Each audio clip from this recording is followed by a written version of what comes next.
Thank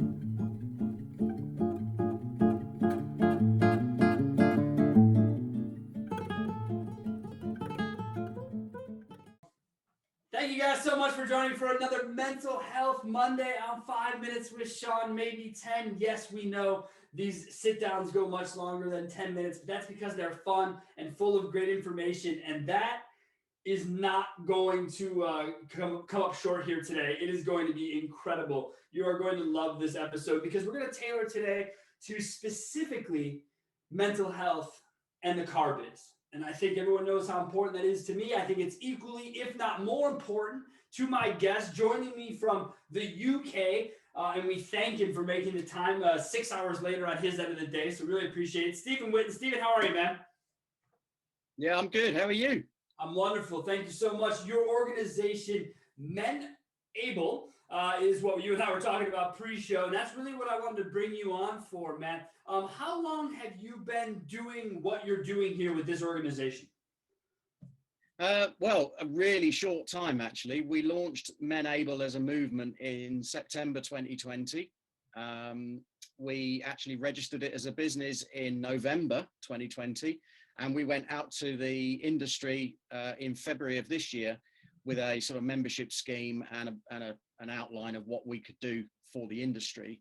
And I mean, just been blown away by the response and how people have come on board. So yeah, so I was talking to somebody potentially about joining this morning, and they were blown away as well by just how sort of young a business we actually are.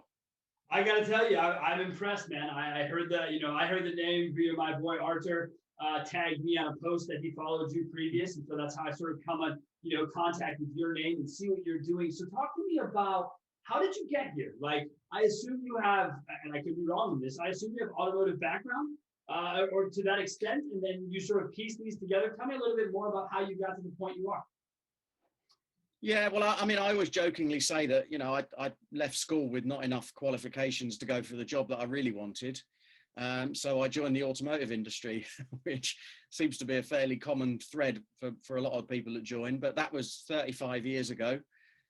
Started in sales, moved up through the ranks in various companies and worked for OEMs, for finance companies, for dealerships. Ended up as a DP or a dealer principal at one point as well.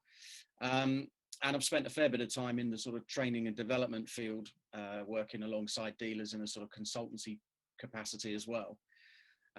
But what took me into the mental health area was that I was always aware that I was putting on a bit of a front, really, and that the image of the person that everyone knew and saw as the joking, sort of cheeky chappy, British sense of humor sort of guy who could stand on stage and make everyone laugh and have enjoy himself doing that. That wasn't the real me, because there was stuff going on in the background and stuff that I was aware of from childhood and stuff that, I say I was aware of it. I mean, it was just something that had been accepted and didn't realize that subconsciously it was affecting my behaviors. And then, to be honest, Sean, at the beginning of 2020, I came back from a trip to NADA in Las Vegas, of course, last year. And I got off that plane and my wife and I had some conversations that resulted in basically my world falling apart, completely falling apart. And, we can get into that in another time maybe. But anyway, the end result was the next 3 or 4 months were pretty dire, pretty awful. And I got to a place where I thought, I've got two roads to choose here. One is the road of despair and the one is the road of hope. And both roads get you to the same destination, but the road of despair probably gets you there a lot quicker. And through working with some fantastic people that I've met along the way, and coaches and trainers and other people in the industry, I realized that I'm not the only one, of a certain age who's had these problems and has kept a lid on it because of the culture and the working practices in our industry. And so I went out there originally with the intention of helping men to start speaking and opening up about mental health, hence the name Men Able. And what became fairly evident very quickly was that actually the issue is much wider than just men, and it is the entire industry. And it's actually much wider than just mental health as well. It is completely about culture and working practice as the things that contribute to, you know, what causes men to keep a lid on their mental health. So yes, I completely opened up, you know, as publicly as I could about the issues that I faced. I got described as having a raw authenticity because I'm very upfront about what's happened, and you know, off the back of that, I've been blown away by the support that people have come back with. So that just drives me every day, and I'm now, you know, I'm giving over my life to the service of mental health in the automotive industry. Well, I gotta tell you, it's absolutely bravo and cheers to what you've taken from your situation. Look, you know, as car guys and gals, we've all been down this road of, you know, do we leave it? Do we stay in it? How hard is it to stay in it? Why do we stay in it? And I'll tell you something. When I think about leaving the industry, I think of leaving because of things like culture and sort of those things. I don't leave because I don't love what I still do, right?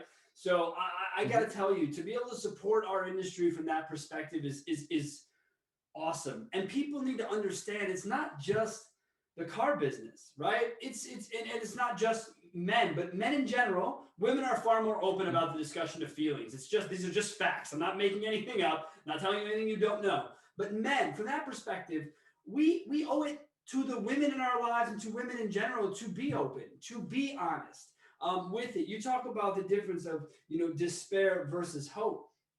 And that's, you know, that's sort of what I tell people when they, you know, Sean, I'm down and out. What do? It's, you know, you got two choices, man. You either sit in it or you move past it. And that doesn't mean forget it. We got to deal, right? Now, Stephen, I don't know what experiences you've had in your childhood that have made you who you are today. But I do know that I myself have had some pretty crazy shit happen. That is not cool to talk about, that you would never bring up at a couple of dudes sitting around watching a ball game. It's just not what happens. But why? Yeah. Why don't I feel okay to turn to a friend of mine, you know, and say, dude, I am really still kind of pissed off about what happened X amount of years about this, and this is how I feel about it.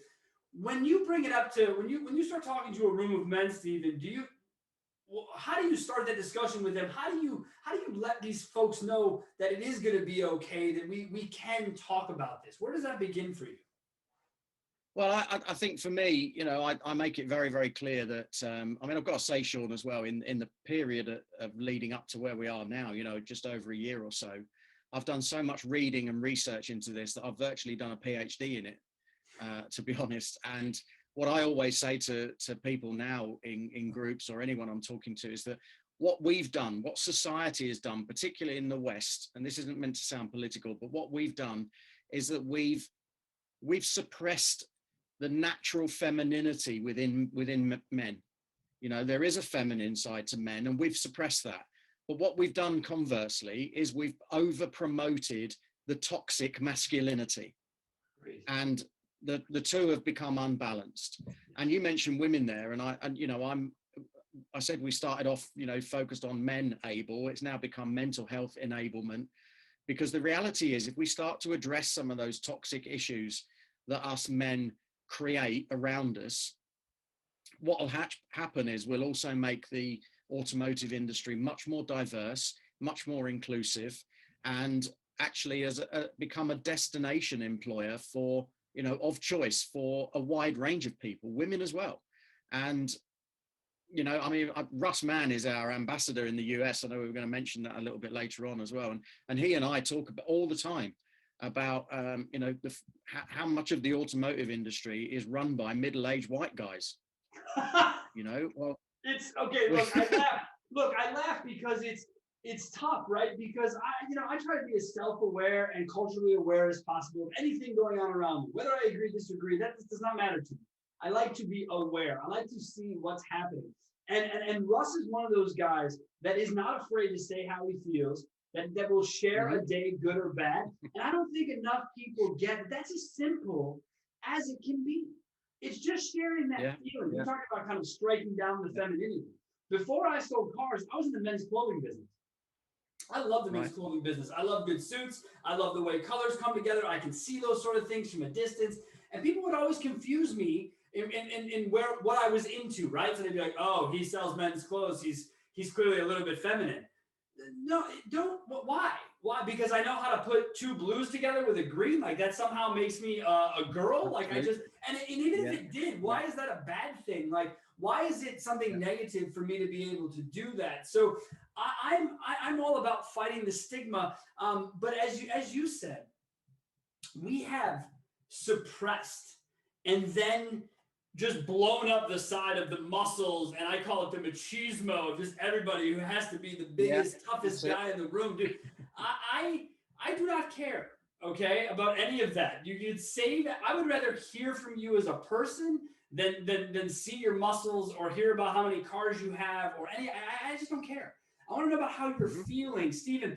When someone starts talking to you and sort of opening up, do you find that you can almost watch them sort of decompress as they sort of start that first journey into talking with you and sort of being in that space? You know, 100%. I mean, it's almost like watching them taking layers off, you know, and taking the weight off the shoulders. And I mean, the key thing that, you know, one of the questions that we ask when we're dealing with, because the key bit of Men Able is that we are not about training. We're not about going into businesses and teaching people what to look out for.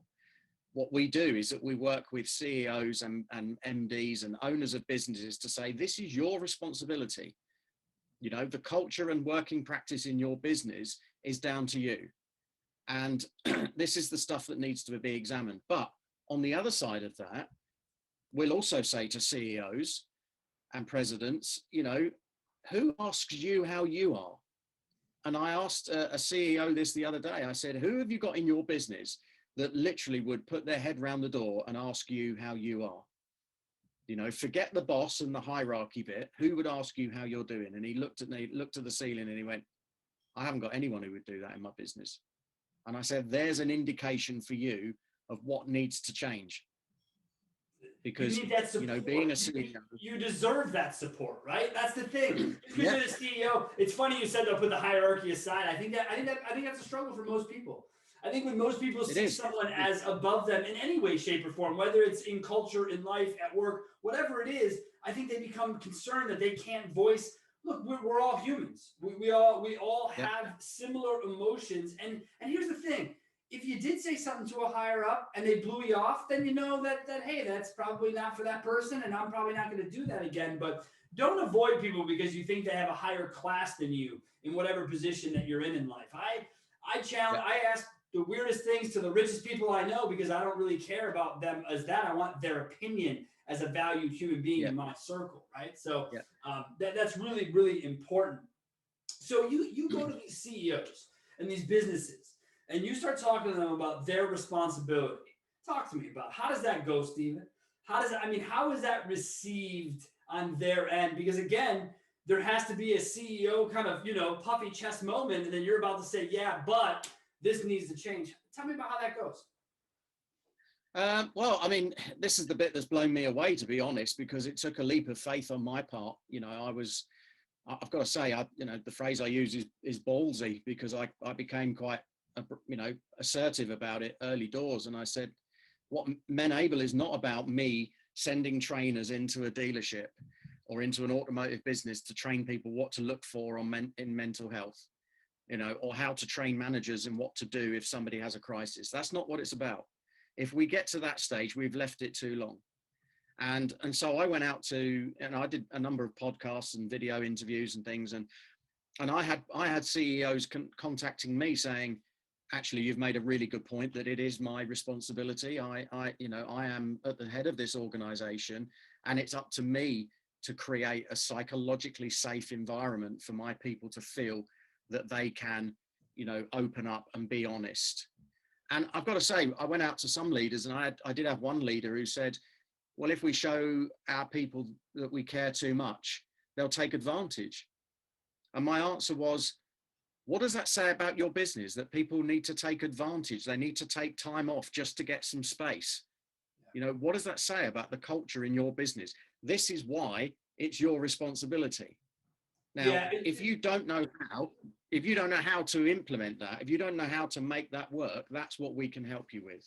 Because that's not about the culture part of it that you're speaking to, right, Stephen, is you're saying to yourself, look, guys, it's the 6-day work week. It's the 70 hours. It's the things that you, Absolutely. but you can't take that day off, because if you do, the people at work are pissed off at you because you have the day off. So when you come back, you're dealing with a Yeah. manager who doesn't want to desk your deal, or you're dealing with a salesman who doesn't want to listen to you because you weren't. It's this, misery loves company attitude. And I wish we could Hmm. just put happiness loves other happiness. You know what I mean? Like, I don't know why we have to always make it miserable. And I'll tell you, the organizations that we work with, we do our best to make sure that it's all of the culture pieces. But one of our biggest clients, probably the biggest client we have, and who pretty much started CarBiz because it was a conversation that we had with them, was their culture, man. They're open until 4 o'clock on Saturdays. They're working right now. They got 4-day work weeks. They were working on before COVID. And so, that's the kind of stuff I'm listening to, because here I see people give a signing bonus, do this. No, how about you offer them a better than normal work week? How about you do that? How Yeah. about, folks, you want to work 4 days? Oh, yeah, you want to do that in 35 hours, kick your feet up, make 50 grand? Holy cow, look at the line of people out front. So, but we don't do that. It's Yeah. it's plaid shirts and shitty hours. And so no one wants to deal with that. No one wants to be in that Hmm. world. Stephen, when you look at an organization, you said something that I really like about yourself, which is that you have a raw, you're just authentic. You're just, that's who you are, and that's who I am. And the word ballsy comes up a lot. I hear that a lot about people describing me. But but do you find yourself now? Because when I found CarBiz, I found that sort of empowerment to just tap into it all the way. I'd always had it there. I'd always been, sort of a louder dude. But as soon as I started my own gig and found out this is exactly where I wanted my gig to be, it took off. Are you feeling that now as a person? Here we are, Uh, not even a year later. 100%, 100%. And I mean, I get various people telling me that it comes from different places, and I narrow it all down to say it's because I'm living my purpose. I've identified what my purpose is, and it's to give service in men's, well, not just men, but mental health in the automotive industry. In general. And yeah, and it's through service that I'm receiving a life of joy and abundance. And I don't mean that in terms of money in the bank and driving a bigger car and all of that. That's another problem. Yeah, Mental health. Those two things are way too mutually exclusive. They have no business being in the same sentence, man. If you tie your happiness to money, you're not always going to be happy. That's just the way. That's just the way. you're on a slippery, you're on a slippery slope. You're on a slippery slope if you. You really are. Yeah. You really are, because. But no, to answer your question, I definitely am. Yeah, I'm feeling more and more buzzed up every single day with the conversations that I'm having and the things that are coming my way, and things like this. I mean, who'd have thought that? I mean, Artur is based in Poland, right? If I'm right. But yeah, Artur's based in Poland. That's where he is. Yeah. So who'd have thought? 6 months ago that somebody who's seen some of my stuff in Poland is then talking to you, and now here I am talking to you. It's just. Where's that coming from? It's the beauty of the industry, right? It proves no matter how big we get, we're still a very small circle of people who are really dialed in to an industry that we love. We'll give our lives for. You've given 35 years. I'm celebrating, I don't know, somewhere 22 here, 23 years. So it's something that I would never change a thing about. But what I would change is I would change the culture.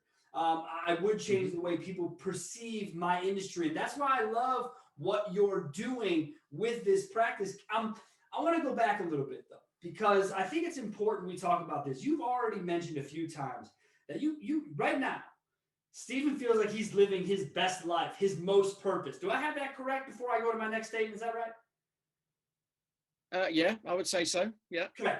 So, and I don't mean to go backwards and touch on sensitive shit, but it's important.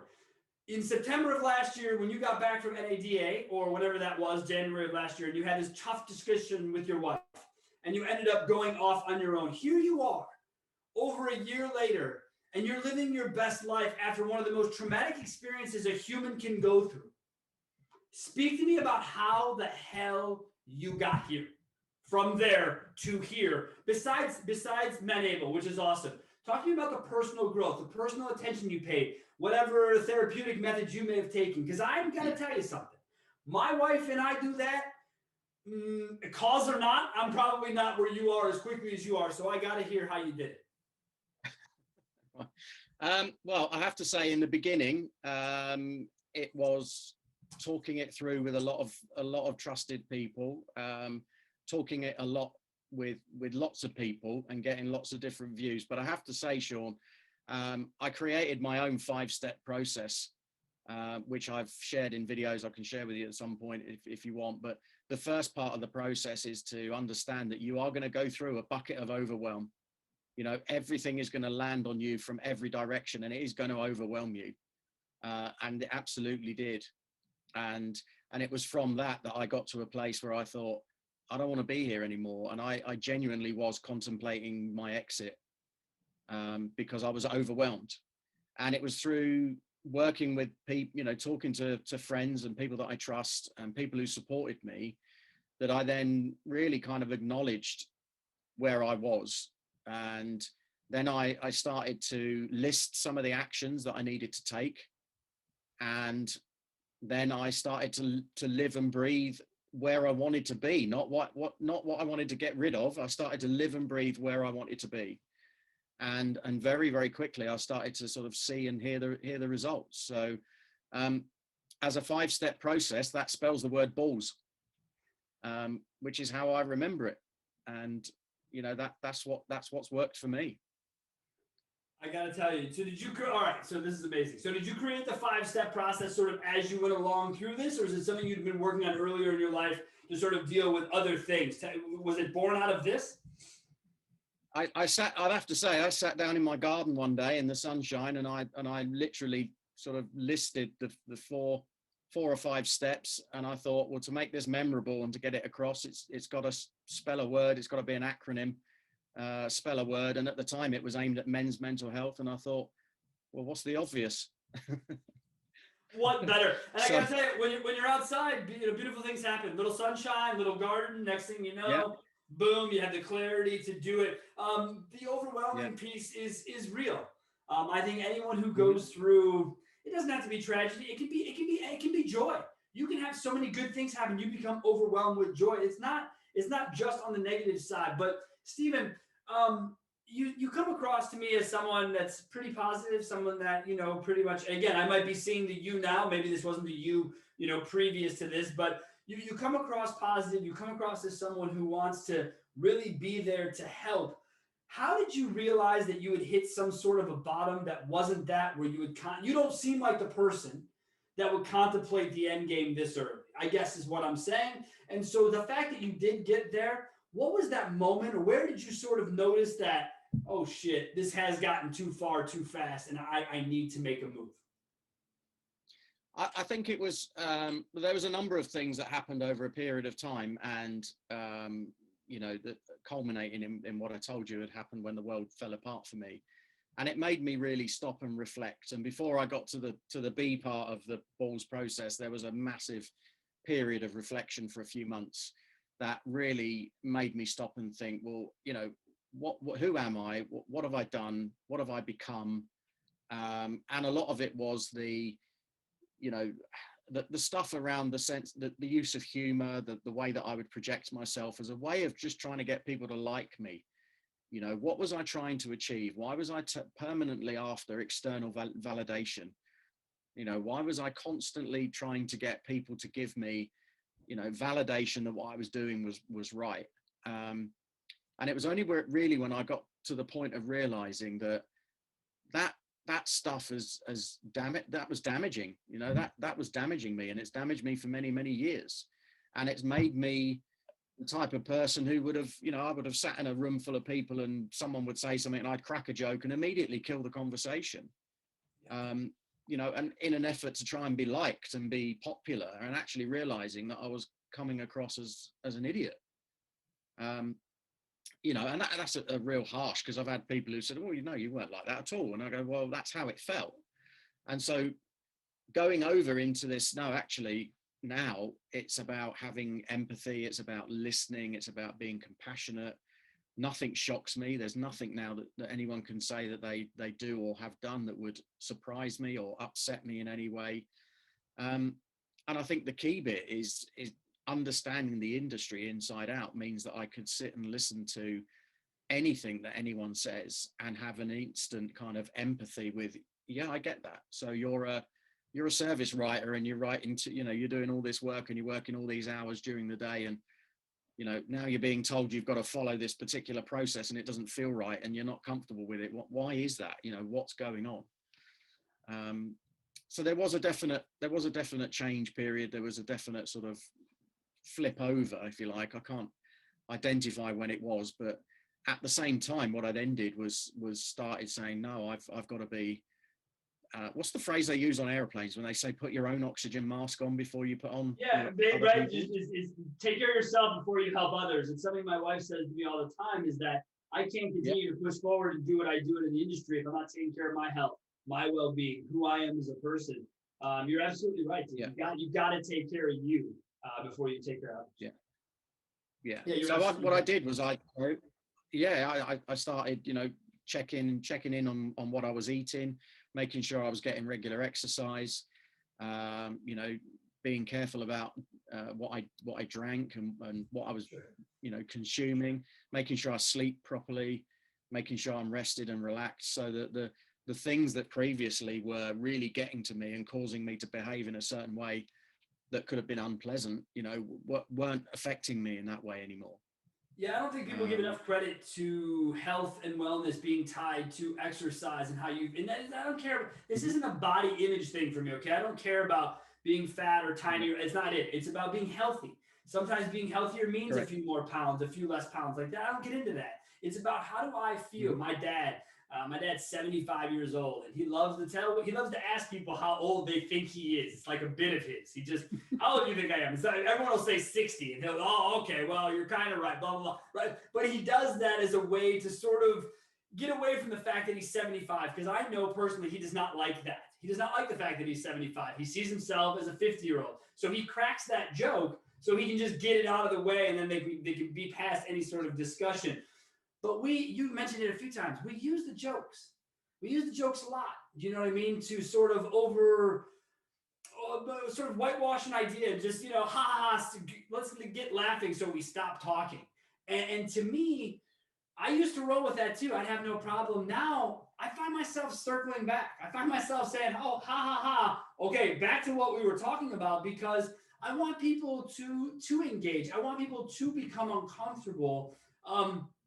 When you do what you do with people and you talk to these CEOs, what is their level of comfort about taking this message to their people? Like, what reasons do you hear someone give to you as to why this would be a struggle for them and their organization? Because I think a lot of people complain a lot, and that's what the business way of making jokes like we do, right? My dad is business guys just make an excuse.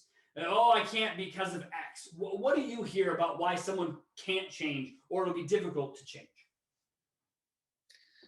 I think we hear a lot about ingrained habits, and I think, when I sort of jokingly talked about middle-aged white guys, I mean, there is still a predominance of that across the sector.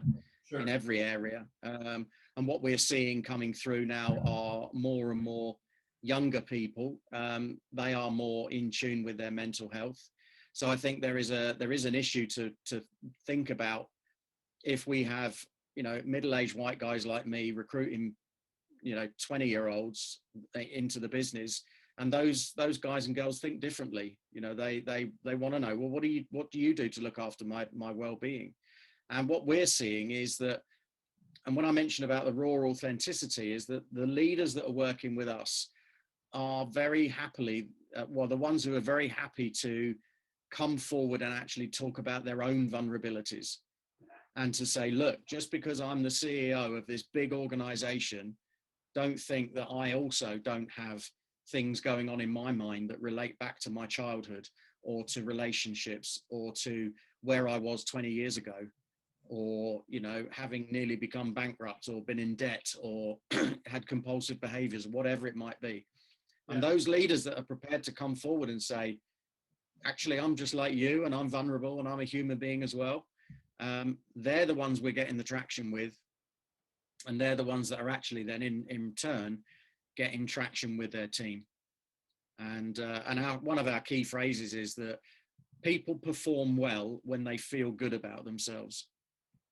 And you know, through all of what we've experienced in the last 18 months or so with the pandemic and everything else, what people need most right now is to have a way of feeling good about themselves. And whether that's through hope or whether that's through working for an organization where the purpose and the direction is crystal clear, and that they know they're working for someone who they respect and they enjoy working with, but that this person is also vulnerable and is human. It's interesting because when I ran stores, I wasn't nearly as enlightened as I am and open today. When I ran stores, man, if you had a personal problem, do me a favor, keep it outside. I don't bring it in here. I don't care. I don't want to hear it. I got work to do. And that was, looking back, it's probably the biggest thing I wish that I hadn't done. I wish that I had opened doors for people and let them come in and let them sit there and talk to me about their problems, because I could have related to them. But it was that I wasn't raised in the business that way. I wasn't told that was okay. I was always in touch with my feelings. Shit, man, my parents, I've been in therapy my whole life for one reason or another. So that doesn't bother me. I don't really care. I still go as an adult. I think I caught my mom off guard the other day. She called me on the phone. I said, yeah, I'm on the way to the therapist. She goes, oh, everything okay? Yeah, everything's fine. I go every month. Oh, you do? Like, yeah, it's cool. Like, I go to just check in to have someone professional who's not in my corner, right? I go to my wife, 9 times out of 10, I'm going to be right. It's just who she's a sweetheart. 9 times out of 10, I'm going to be right. I'm right probably 5 out of 10. So that's why I need to go get the other 4 from somebody else. I got no problem with that. I'm open to saying it. But when people talk about vulnerability, I think that's an important part of the puzzle, because it's something that you don't expect men to be able to discuss, be vulnerable, put yourself out there, right? But that's what we should all be doing. Is being vulnerable it doesn't make you weak. Okay, I want to make very clear about this. My chiropractor is 6'5", 290 pounds. Okay, this is a humongous man who the other day we were talking about mental health, and he stopped me and he said, "Hey man, everybody should be talking about mental health." He goes, "My buddy tried to stop me the other day, and I told him I'd body slam him if they tried to stop me." And I thought to myself, this is what I need more of. I need more people who. I don't look imposing. You don't look imposing. We just look like normal white dudes, right? For lack of a better term. I need bigger, more gregarious humans to be on my messages with me, right? And to speak to it. So, Stephen, as you start to navigate your future with your cause and how you're moving ahead, what are your next steps? What are you trying to accomplish, both where you are, and I know via our boy Russ Mann, you're trying to do some things here in the United States. Tell me about what direction we're going and how folks can get involved if they want. Yeah, sure. Well, what I would just say as well is that, linking to what you just said, we work in a diagnostic and fix-it business. All right. So the automotive industry is all about understanding what someone's transport needs are and then finding a solution. And when that car or truck or bus or whatever goes wrong, we diagnose the problem and we fix it. We also have the fact that we are predominantly male dominated and all the things we've talked about before. Men have traditionally only ever talked about something they can fix. So if men get together and they can't fix a problem, they tend to not talk about stuff. Yeah. So to answer your question about where we're going, our direction is very, very clear. We are aiming at changing culture in the industry. And that's across every element of the industry as well. And that doesn't mean a massive change. It doesn't mean a complete overhaul.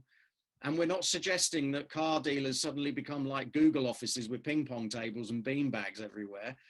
You know, what we're suggesting is this is just be mindful of the working practices in your business, the people that you have, the diverse and inclusive nature that your business needs to have, and work with us to create a culture that enables your business to help people thrive. Because, you know, our key mantra is positive employee outcomes equals positive customer outcomes, which equals positive business outcomes.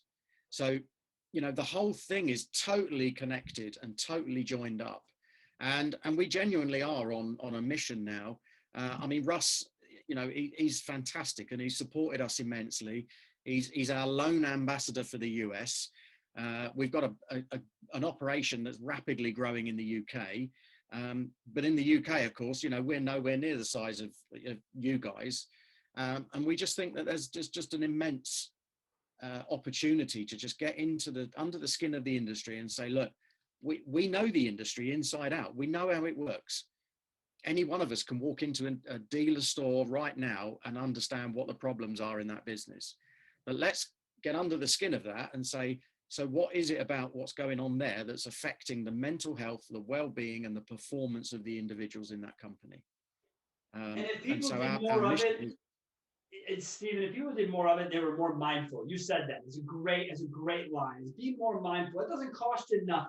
Okay. It's something you can just do as you are. My wife preaches it to me all the time. I do my best to do it. And be mindful of your working practices. And that's, you talked about not making big changes, and that's what I agree with. I've already said it. A simplicity of changing the hours. Okay. That's it. It's just like that. Just change the hours. Okay. Stop flooding your floors. Stop thinking you need 40 people to sell 400 cars. Why don't you get, 20 people to sell 20 cars a piece, and everyone's happy and healthy and making money. And when you flood floors, you kill morale, you do all these things, right? But here's the biggest thing is if we did all this is sort of like my boy Patrick Moore. I had him on a couple of weeks ago. He's big into the rehab part of the world. It's called prehab. Basically, let's work on people before they get to being addicted, right? Let's try and help them previous to that. If we did this in our industry right now, if we said to ourselves, guys, let's talk about how to stay positive and be open and communicate with each other, automatically, you know what would happen? We would stop turnover. We would start to be a place where you don't turn over your employees, where Mrs. Jones does see the same service writer. She can go peek in on her salesman because all those guys still exist. They all want to be there. They all love it. There's not many places in the world you can go make a living like you can make in the car business without a college education, which I do not have. Okay. I lasted like 3.5 weeks and I got into the car business. And so it's something where you can go and you can do that, but you've already said it. Who wants to go do it right now when there's so much stigma and non-availability for communication to talk? It's crazy. So what you're doing, your vision, you said, is clear, is to change the culture, one dealer at a time. What advice, as we sort of, look at this from a perspective of a dealer, because you've been a dealer, I've been in that position. What would you say to a dealer right now about how to even start the discussion at their organization about mental health, or not even the discussion? What would you tell them to go look at their own organization to see kind of an over idea? Like, where do they begin the discussion of mental health, Steve? Well, we have a very clear 5-step process that we follow with our new members when they come on board, and we get them to score the business in terms of management commitment, communication, purpose, recruitment, and training. And so, we look at all of those and very quickly they identify where their weaknesses are, where their areas of concern actually are. And I'll give you an example. A couple of weeks ago, I was talking to one of our CEOs, and I said to him, what's your typical staff turnover in your business? And he said, pre-pandemic, it was about 40%. So I said, and what does it cost you every time you recruit a new person? And he said, probably around £25,000, which I'm guessing is about $30,000, something like that. And I said, okay, so at 40%, and you have 300 staff, at £25,000 per head, that's costing you £3.5 million a year. So he immediately sat back and he went, we've got a problem, haven't we? And I said, so where does that come from? You've marked recruitment as a low point. So where does that figure come from? And he said, that's because I've got managers who don't know how to interview people properly. And they think that what they can do is recruit someone in a 5-minute conversation. And they look at a resume and they go, this person's worked here and he's worked there and he's worked there and he's done a year here. And they think that's a good person because they've moved around a lot. Yeah. And I've said, there's your problem. That's what we need to give your managers the confidence to actually say, hang on a minute, XYZ Airlines have just made a load of cabin crew redundant. Why don't we bring them in as car salespeople?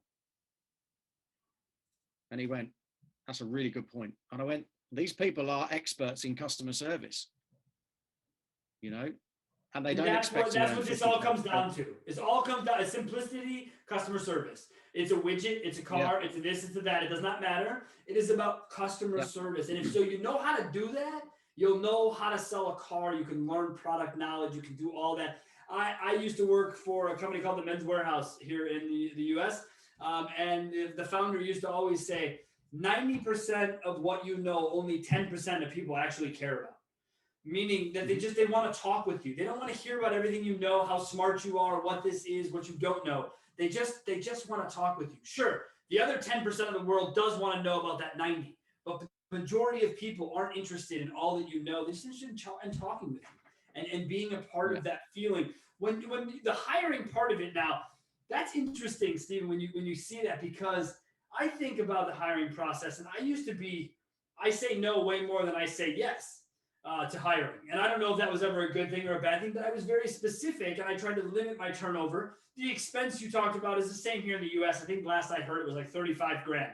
35 grand a turnover, right? A piece of turnover. How that isn't enough for any DP to just stop dead in their tracks and figure out how to stop it it's always amazed me. It's no, let's go spend more money on marketing so we can get more leads. It's like, wait, what? Like, what? We have a turnover problem, and some people just don't care. They'll let it turn over and turn over. I am not that way. When you ran stores, Stephen, how did you look at that process? Well, do you know what? I had a I turned something on its head in the last store that I ran, which was I said to my team, look, the industry is set up at, if you imagine this written on a flip chart, I used to write 4 words, and at the top was targets, and then strategy, and people, and customer experience, in that order. So targets at the top, strategy, people, customer experience. And I'd say to my team, I'd say, what's the flaw in the way I've written that up there? And eventually they'd go, it's the wrong way around. I go, there you go. Because that's the way we run our businesses. We start with our targets, that if we're a franchise dealer, we get that from the OEM. We then think, well, what's our strategy? And then that's the marketing spend you just talked about, Sean, and all the other stuff. And then what we do is we make sure we've got the right people in place, and they've got all the attitudes, and they're managed and performance driven, and so on and so on. And then what we expect out of the other end of the funnel is that they deliver a great customer experience. Yeah. And my view is it's completely on its head. Yeah. It's that pyramid is set up all wrong, right? It's like the food pyramid. That's complete. You gotta have the CX. It's got to be the most important thing. And once you can work backwards from the CX, and I know it's buzzword right now, customer experience, but the point, forget the customer. Forget the customer for a second. What you should be doing is making it fun for your employee to engage their prospect. That's what you should be making it do. That's my point about customer experience. I don't actually give a shit about the customer. That isn't my point. My point is if I do right by my people, and my people go to work and they say, I want to be here today, I want to have fun. I used to always tell them, look, every time you meet a new customer, it's a time on stage. The curtains move back, you're on stage, and you can be that person. Okay? But absolutely 100%. That has its pitfalls because of what you mentioned in the very beginning of our discussion, bringing this full circle, which is I used to do that. I'd be at work, I'd smile, high five everybody, I'd be the life of the party. We go out, I'd go to a bar, sit in a corner, and down 12 pints, go home, try to go to sleep, do it all over again tomorrow. And it's exhausting. It's exhausting to be a front man, is what I call it. Someone who's in the front of the company, in the front of the business, always dealing with the customers, always dealing with the headaches. It's exhausting. And I didn't know that I could talk to you about it. I didn't think my wife really wanted to hear. She was already mad I was gone 15 hours a day. The last thing I figured she wanted to hear was about a recap of those 15 hours. So I just kept it to myself, right? I didn't put it out there. I didn't do it. And I didn't have anything when I got home. I had booze, I had bed. I woke back up and I rinsed and repeated. And I don't want to do that. And I don't want other people to do that. I want everyone to understand there's a way out. So, Stephen, as we wrap this up, man, what advice do you have for the men of the car business? Ladies, I love you. You're already days, light years ahead of us on your emotional IQ. Okay, it's not even funny. So for the men out there, Stephen, how do we improve our emotional IQ and in the more basic sense, because I'm going to start referring to you as Stephen Whitton, PhD, by the way. I know that might not be legal, but I'm going to do that. So Stephen Whitton, PhD, what advice do you have for card guys about how to start the conversation of mental health with themselves? Do you know what, we're gonna adopt an approach here that we're going to call shoulder to shoulder, which is that what we don't expect guys to do is to get in a room and all sit around in a circle and hold hands and start sharing each other's secrets. That's probably a step too far. But what they can do in a store is that you've got two mechanics, two technicians. You know, there's nothing to stop Larry and Bob from going, hang on, can you come and help me change this oil, and just stand shoulder to shoulder for 10 minutes. And while they're doing something that they're meant to be there for, is just having a chat. How are you? No, what I mean is, how are you? I really genuinely want to know how you are. And, you know, let's see if they'll open up by just genuinely, you know, working together and being alongside each other. And so, you know, for me, it's about having the confidence and the bravery to be able to ask anyone and everyone, how are you? How are you doing? What help do you need? And not being afraid of what might come back. You know, and don't think just because you're not trained or you're not qualified that you can't have that conversation, because you absolutely can. Agreed. And don't ask it to ask it. If you're going to ask it to ask it, don't bother asking.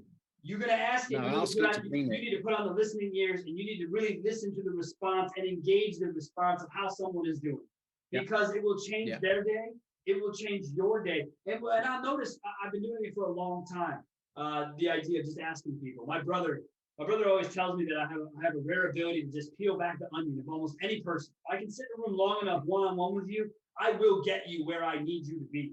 It is, and by that I mean open and honest with yourself. I don't care what comes out of your mouth. I have no judgment. Whatever you've done, I've probably done it worse, or we're on the same page, or we've shared an experience.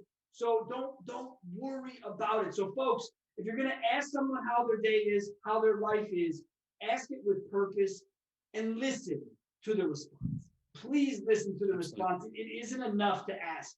It's a great start. Steven's not wrong, but we've got to listen.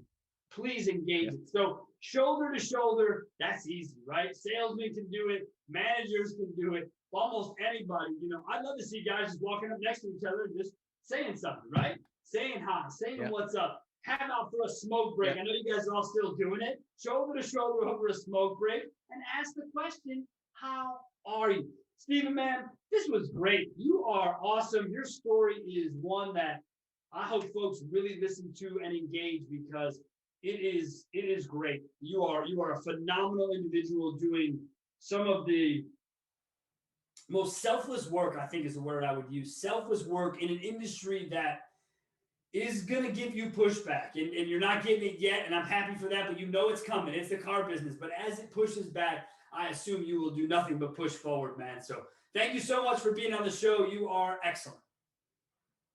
Thank you, Sean. It's been an absolute pleasure. And on the pushback, don't worry, we're ready, because we've got some good names behind us now. And if people want to push back, that's because they're not ready for us yet, but we're coming. That's all it takes. And you're coming no matter if people are ready for it or not. That's how we feel here at CarBiz. So keep moving forward. Thank you so much. We look forward to hearing more from you. Folks, as always, you can find myself all over LinkedIn. You can find Steven's all over LinkedIn as well. Go ahead, follow him. And if you haven't already checked out menable.org, do it. It's a big deal. And if you can help and be a part of the cause, also do that. Thank you all so much, and we'll see you again next week. We're going to be going into the BDCs with the True Professional. You're not going to want to miss it. Thanks a lot.